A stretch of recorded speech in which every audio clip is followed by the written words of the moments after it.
Okay, I got another video for you today. Now, there's been some recent discussion about Josh's alcohol use, and I thought I would do a video since he continuously says alcoholism is a choice. Um, and I believe, actually, I know YouTube created a new policy recently that says you cannot say anything that is contrary to medical authority statements. So what we're going to do is we're going to take a look at some of those authorities, see what they say about alcoholism. We'll circle back to the YouTube's policy, and I found some other interesting things while researching this video. So um, first of all, the WHO is specifically listed in the YouTube policy as an authority. You go to their website, which is who.int, search up alcohol. They've got some tabs here, but I wanted to specifically highlight, if you go to resolutions and decisions and then all resolutions and decisions, it takes a minute to load. Takes 2 minutes to load. All right. So this is all their statements on, and if you do Control F and then search for disease, you can see right here, it's highlighting a film that was created in 1954, but it says, it shows a cartoon form, the action of alcohol in the human body, the relationship of the custom of drinking to historical and cultural factors in society, and it includes a description of the onset of the disease of alcoholism. So right here, the authority, the WHO, World Health Organization, is saying that alcoholism is a disease. All right, and another thing that's highlighted in here that I found that they're trying to emphasize, alcohol as an immunosuppressant increases the risk of communicable diseases, including tuberculosis and HIV. And we all know how much KingCobraJFS loves people with HIV. So you also look here, they say it's well known that there's a causal relationship between alcohol consumption and a range of mental and behavioral disorders, including dependence, non-communicable conditions such as liver diseases, cancers, cardiovascular diseases, as well as injuries resulting from violence and road accidents. Furthermore, there are a causal relationship between harmful use of alcohol and incidents of infectious diseases such as tuberculosis, pneumonia. We saw him coughing at his last video, as well as a course of HIV/AIDS. More than this, harmful use of alcohol creates considerable negative health and social consequences for people other than the drinker. Well, if you just put them in a trailer and forget about it, then it's not a problem. Current estimates of alcohol-related diseases only partially reveal the impact of harmful use. Accumulating evidence suggests a link between harmful use of alcohol and such infectious diseases as HIV/AIDS. And okay, they're just repeating themselves. All right, so if we go to the CDC, and they have explore topics, alcohol use. You scroll down, by the way, 15 drinks or more in a week is considered heavy drinking and includes excessive alcohol use according to the CDC. So 15 drinks would seem a lot, but one beer is one. This would be, more than 2 drinks, basically 2 drinks a day. And you know how he can just drink a whole fifth in a sitting. So that's without dispute. Now, if you scroll down here, other chronic diseases, excessive alcohol use can lead to alcohol use disorder. All right. And if you know, doctors have what's called the Diagnostic and Statistical Manual of Mental Disorders. And there's something called alcohol use disorder. characterized by a problematic pattern of alcohol use leading to clinically significant impairment or distress. DSM-5 outlines specific criteria for diagnosing AUD, which can be classified as mild, moderate, or severe based on the number of symptoms present. All right. Also, I noticed that really cool CDC, you can click on your state to see how many deaths are. So we click on Wyoming. Again, defined as consuming 5 or more drinks for men or 4 or more drinks for women on occasions. And this is a hint to something else we'll talk about. Heavy drinking is defined as 15 or more drink for men or 8 or more drinks per week. And alcohol use by pregnant women, blah, blah, blah, or people younger than 21. So alcohol use disorder, again, it's listed here. So Wyoming, by the numbers, more than 450, the average number of deaths from excessive drinking each year. So in 1 year, more than 450 on average people die in Wyoming from alcoholism. So I had one. Oh yes, this is the other part I was going to tell you about. And this is pertinent to Josh. He's always talking about gender relations and how it's not fair. Well, you could look at it 2 different ways. So women have an advantage because, as you know, well, I'll read it directly. General differences in how people's bodies handle alcohol. I wanted to show you. It mentioned, sorry.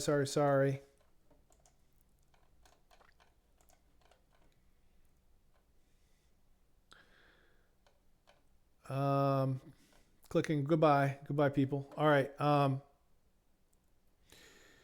Compared to men, women generally absorb more alcohol and take longer to process it. So it takes longer to process. Women takes longer to process, and they can absorb more, have higher blood alcohol levels after drinking the same amount of alcohol. Well, duh. Women are, it said in here, identify. They mentioned, okay, here's what I wanted to say. Some people who identify as being part of a sexual or gender minority group. How can there be a gender minority group? That doesn't make sense. Are also more likely to engage in these behaviors like drug use or having sex without protection.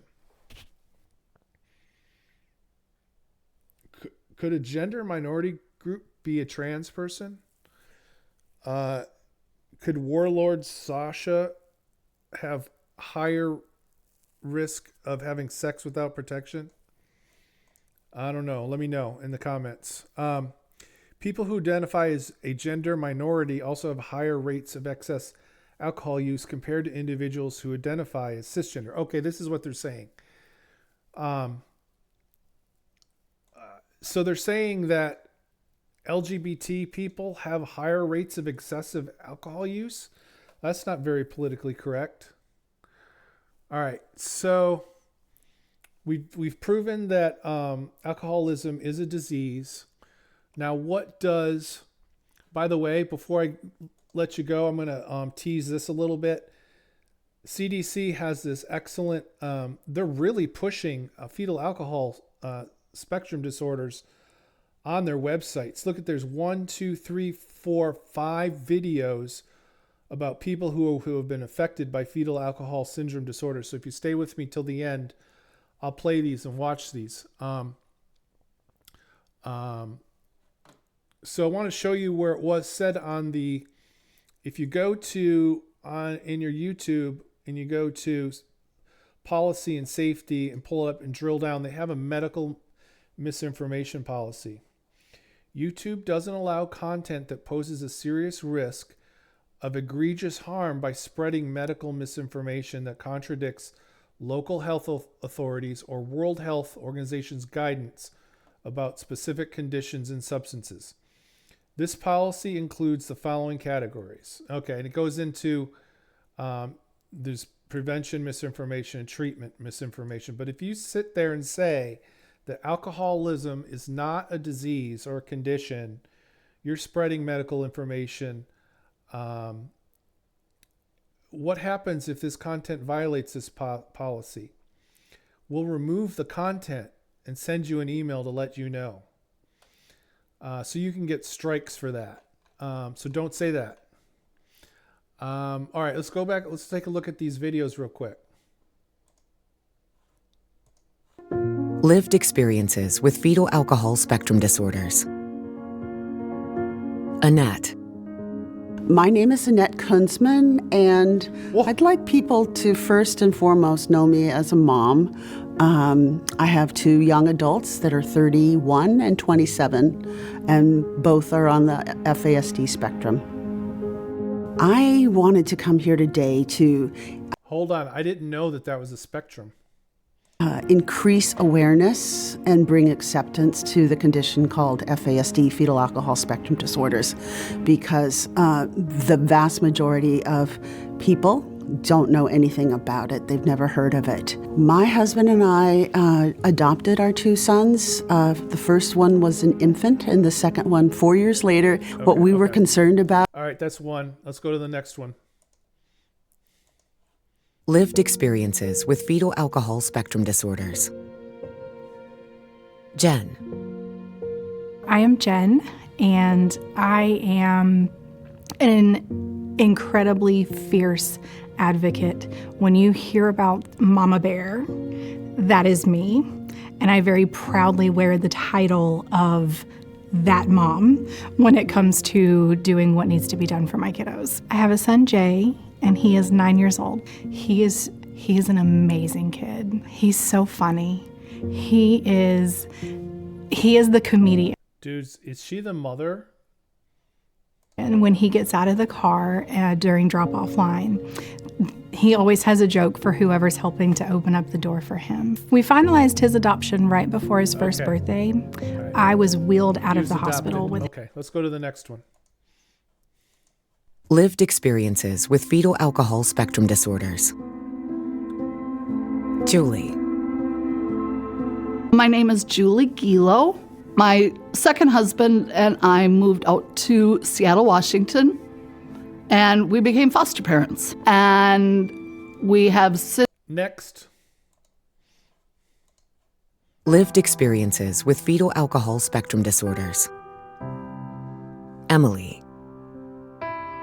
My name is Emily Hargrove, and I was diagnosed with fetal alcohol syndrome at 1 year of age, but it's just a small part of who I am. It's not my entire essence. It does Dude, Cobb should get with this chick.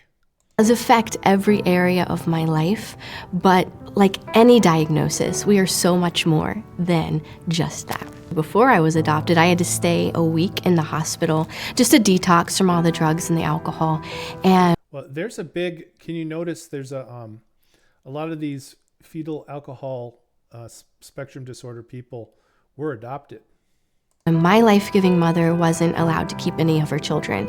So in that sense, we were fortunate to have that history, that known history of prenatal exposure to alcohol. And so they finally took me to a specialist, and she said, oh, it's fetal alcohol syndrome, but there's nothing you can do about it. And that's all they were told. And then she said she has growth hormone deficiency. We can give her some shots, all of these things, and that's really all that we can do for you. And then this kind of sent me along the way. There's no plan of action, no resources, nothing. And that was in rural Southern Illinois at the time. And unfortunately, 30 some odd years later, it's still the same. There are no resources in rural Southern Illinois for FASD. When I was in high school, I had a lot of heart conditions. And so we went to go see a couple of cardiologists wondering what's going on here. And I told them, every one of them, I said, I have fetal alcohol syndrome. Every one of them looked at me and said, that has nothing to do with your heart. I'm like, oh, but it does. Oh, you know what? This puts Cobra at an even more extreme risk of heart problems with his teeth. if people with fetal alcohol syndrome, issues with their hearts, man, it's serious. Something should be done about this. We know that it does. We know that, of course, it doesn't just affect the brain systems. It can affect other organ systems as well. Because my life-giving mother drank every day, I pretty much have something going on with every organ system. And with the central nervous system, with the prefrontal cortex, concentration is a big one. I can forget entire days. I can forget people I've known my entire life. It can affect, are you remembering to take your medications? Are you remembering to go to the doctor? Are you remembering to brush your teeth? Are you remembering to eat? I have chronic migraines. I have 2 heart conditions. I have scoliosis. I have cysts on my kidneys. My joints pop in and out of place. I had a cancer diagnosis. I have a hearing deficiency. So what is going on? All those things, and she looks like 1,000 times better than Cobra. Is there an epigenetic component? Are we aging much faster? We don't exactly know. We're asking researchers to further dig into this and further look into this. But again, if we understand that all of the organ systems might be being affected, that we are aging at a different rate, we can again look at that person in a more holistic approach. This isn't just a brain-based childhood diagnosis. This is a lifelong, whole-body diagnosis. And just because I'm an adult doesn't mean that FASD just went away or doesn't affect me anymore. In fact, it could be compounding because of the physical problems, and that's what we need to look at. I don't feel pain in the same way. I have extremely high pain tolerance. And so if I were to go in and say, I'm having some sort of issue, which I was, and I was having pain, they would chalk it up to something that wasn't that big of a deal because I wasn't displaying the pain in the same way someone else would. And so, again, if they were... We'll finish this up in a second, I promise. To understand that I don't feel pain in the same way, they could have helped me look into this, and I could have got diagnoses much earlier than what I did. FASD is not a one-size-fits-all healthcare approach. This affects everyone differently. This is why it's a spectrum, right? With any other spectrum diagnosis, with any diagnosis, there's so many people that need to understand they're not just an FASD. They're not just that negative prognosis that so often comes with it. They're not just the health struggles. Yeah, okay, we might be running the race with a few extra weights in our backpack, but that makes us strong, right? So as I share my story, as I research FASD, I'm hoping that others are also finding their strength in this, that others are understanding they are not alone. You have challenges, your voice needs to be heard, but you also have strengths, and we can all build upon those. For more information, visit cdc.gov/FASD. Finish up with a video and then head you guys out.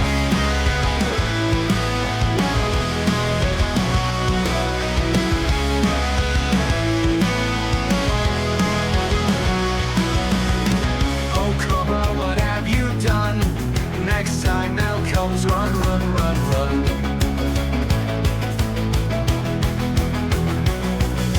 Living on the edge, your subs to grow. Money in the account is low, low, low, low. Low, low. Shred that guitar one more time. Find peace in living its life. Shred that guitar one more time. Find peace in living its slime.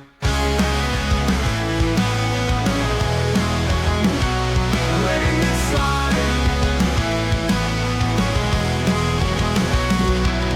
Will you be here in 10 years? Satan tells you lick those tears.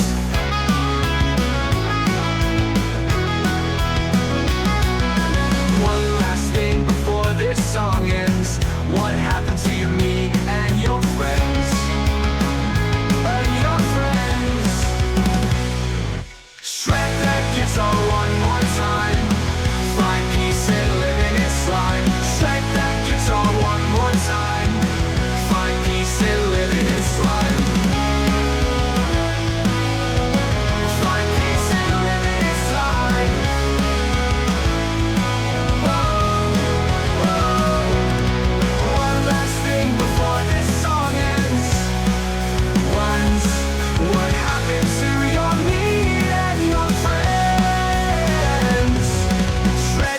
guitar one more time.